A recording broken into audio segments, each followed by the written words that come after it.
Just here to give a bit of an update on the highlights on this outback trip so far. As you know, if you've seen previous videos, I started off in the Pilliga State Conservation Area, which is where the Australian Wildlife Conservancy Sanctuary is, then moved on to the Narrabri Fish Farm. I've got a separate video that I can show you that I've done a short film shoot on. It will come up and I'll post it as a separate shoot up on the Facebook page.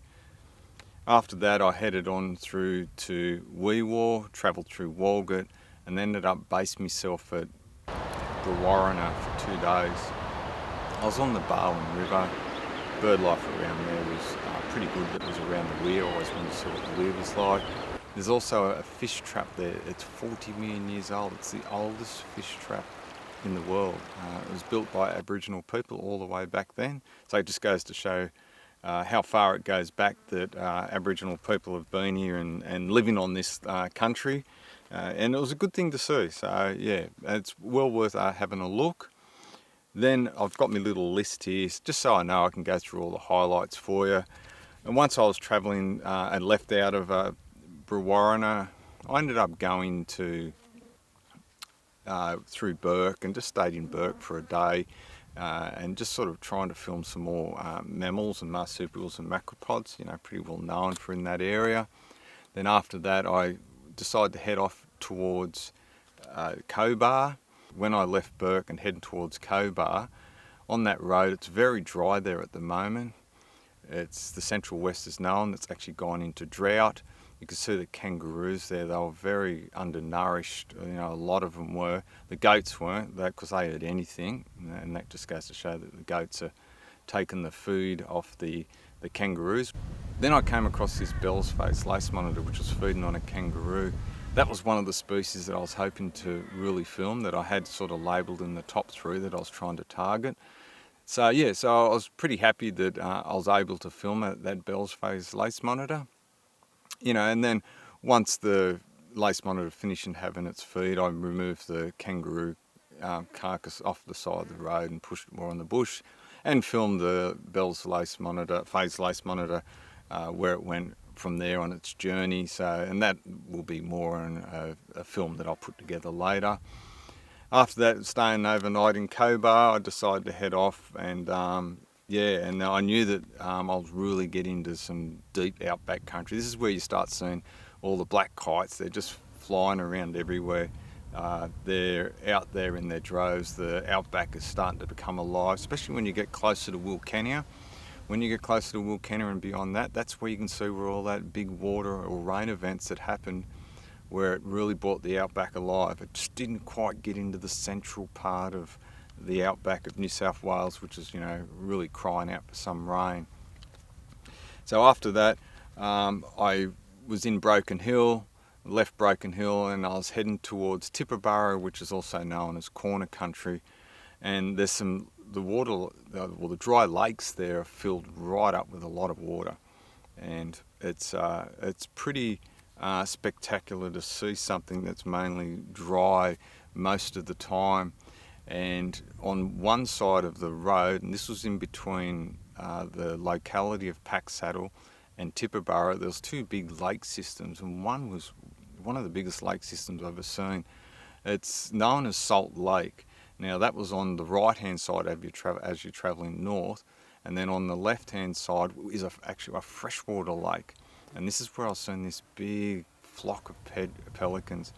Now it looked more like a squadron of pelicans, if you get what I mean, because it looked like a whole heap of fighter bombers coming in. So it was something pretty spectacular to be able to film that, and got a bit of photography as well.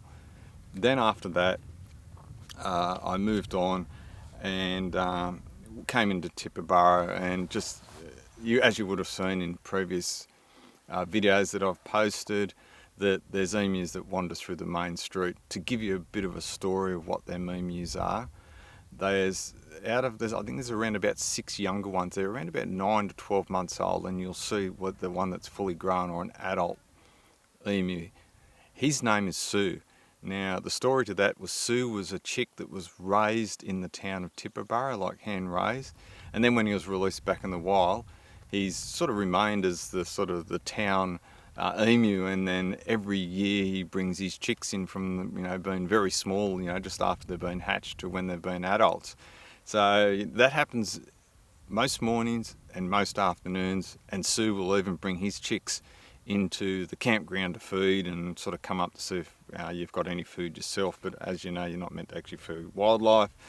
Yeah, so after that, I went for a drive further out into the eastern reaches of the Tibooburra, heading towards some of the water holes, and came across some nice red kangaroos. It was the first real sighting that I could potentially film, and the red kangaroos were starting to pop up, not everywhere. And I must admit, in the outback, the kangaroos are very timid. Like, as soon as you sight them, they'll do the runner and they go.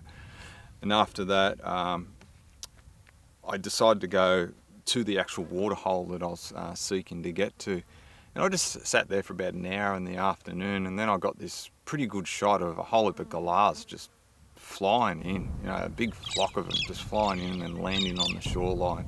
And you'll get to see more of that once I've put all this video footage together in some sort of film. I was just heading back to my car from the water hole it was, and then this mulga snake just came out of the bushes, and I was just crossing the road and I seen it, and then I followed it.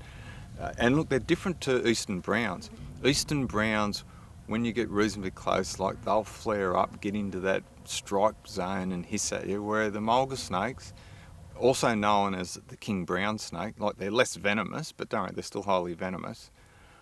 They're very natural in their stance, just sitting there, just calm, cool and collected. And it was pretty hard to get the shots because I was using the big lens and I was getting reasonably close. So some of it was a bit shaky, but in the end, I got some good footage. So I got to see, that was my second species that I wanted to capture whilst in the outback in the top 3. So good experience. Got to see a mulga snake. So after the mulga snake, I was going back to camp, and then headed out of Tibooburra and started going into a place called Cameron Corner. But I was actually based in Sturt National Park at a campground called Fort Grey. The lake system is full. There's so much wetlands out in Corner Country at the moment, you wouldn't believe it.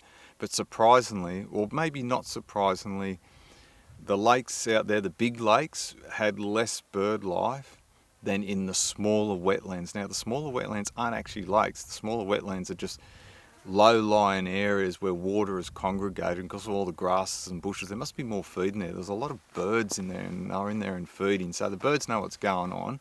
And look, I'm after filming anything. It doesn't matter if it's fish in the water, land animals, or anything that flies in the air like birds, but I just got to capture the moment of whatever's available to capture. But I got these ducklings. There was a heap of them there, and it was really good. They were really tiny, small. It was like they were only just newly hatched ones, if there's such thing as a word. And these ducklings were just cruising around, and its mum or its dad, I don't know which one it was so protective of it and ended up hiding it under this shrub, or an outback shrub, which was still in the water. So I just left them alone. I wanted to leave them, not stress them out too much, or not stress them out at all. So after the ducklings, I then headed towards where you go into Cameron Corner store, which is actually a pub.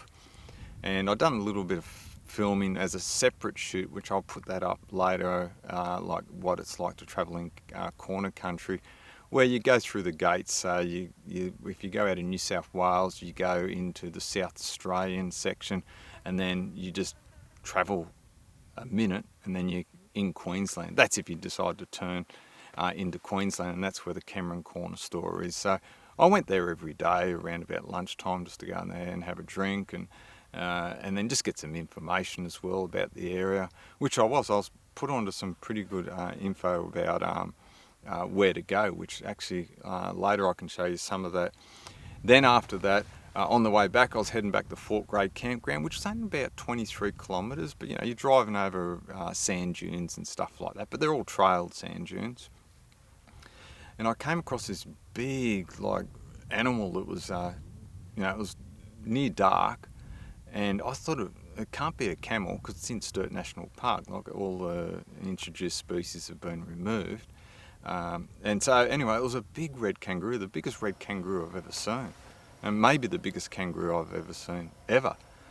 But, you know, like the film footage of that may be a bit grainy. I'll have to check on that. But because it was in real low light, so you don't understand, like manual settings in a camera, you've got to really raise what they call the ISO, just so that you can actually grab the picture.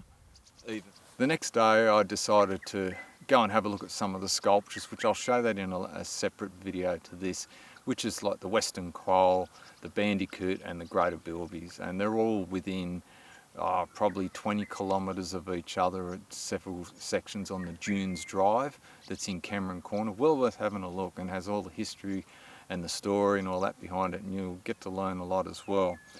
But on that drive, going to the second sculpture, I seen a wedge-tailed eagle feeding on a kangaroo. I thought, here's my opportunity. I've got to maybe be able to potentially film close to this. I was probably about 150 metres away, but I had a zoom lens big enough to sort of get onto it, to, you know, get reasonable footage of it. The thing is, it took off and went up in a tree, and I thought, you know, typical wedge-tailed eagle, you get reasonably close and then they take off. Especially in the outback, you know, in the more areas where they don't actually see humans. So I just, without looking at or putting eye contact onto that eagle, I decided to go a little bit closer and just not look at it.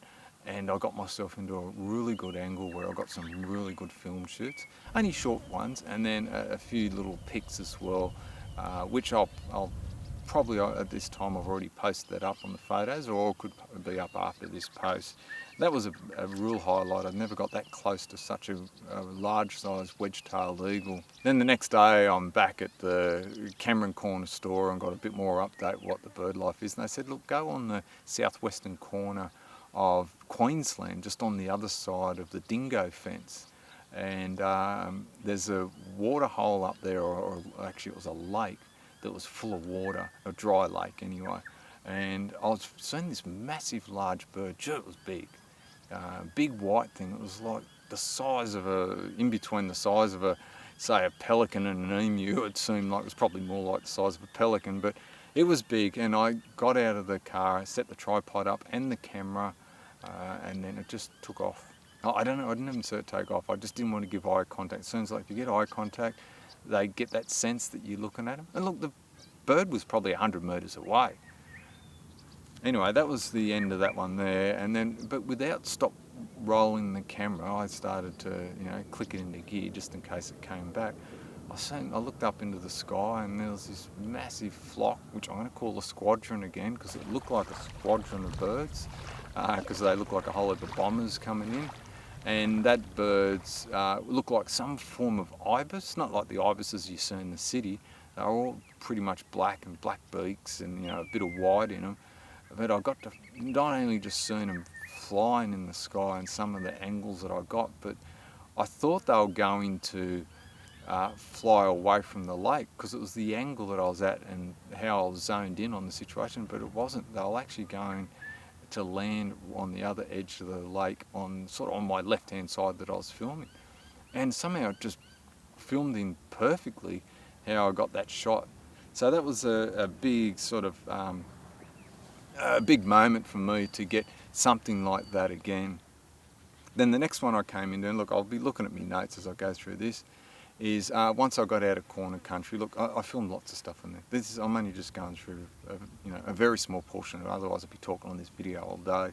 Is when I was driving in, I was seeing what I think was a central bearded dragon. It may not be a central bearded dragon, but it's some form of dragon anyway.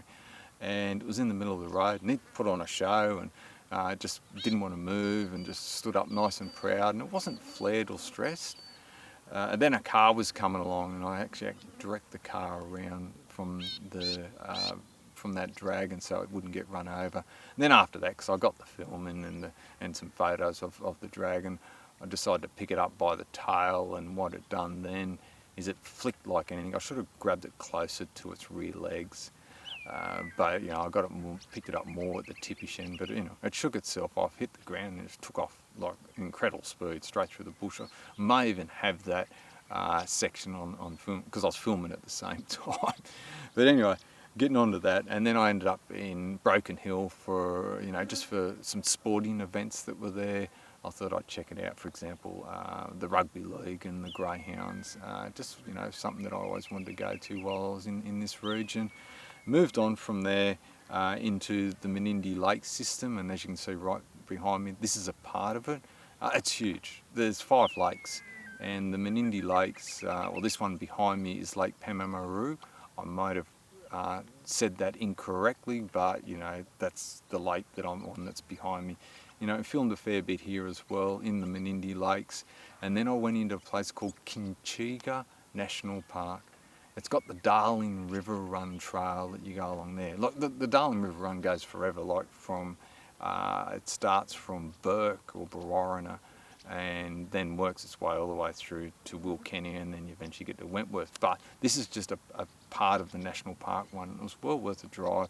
Plenty of emus that were very timid, and kangaroos, couldn't get a shot of them, but that didn't worry me. But then I came across the species I was chasing there, and that was the Major Mitchell, or also known as the pink cockatoo. And they're feeding on these things called paddy melons.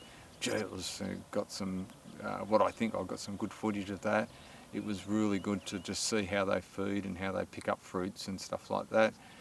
And then the next day I've gone back to Menindee Lakes itself and just filmed the largest congregation of pelicans I've ever seen. It's unexplainable, like how many were there. I know Lake Aire's got a fair bit as well, but they're actually everywhere. But this was huge, and there was lots of cormorants and other water birds there.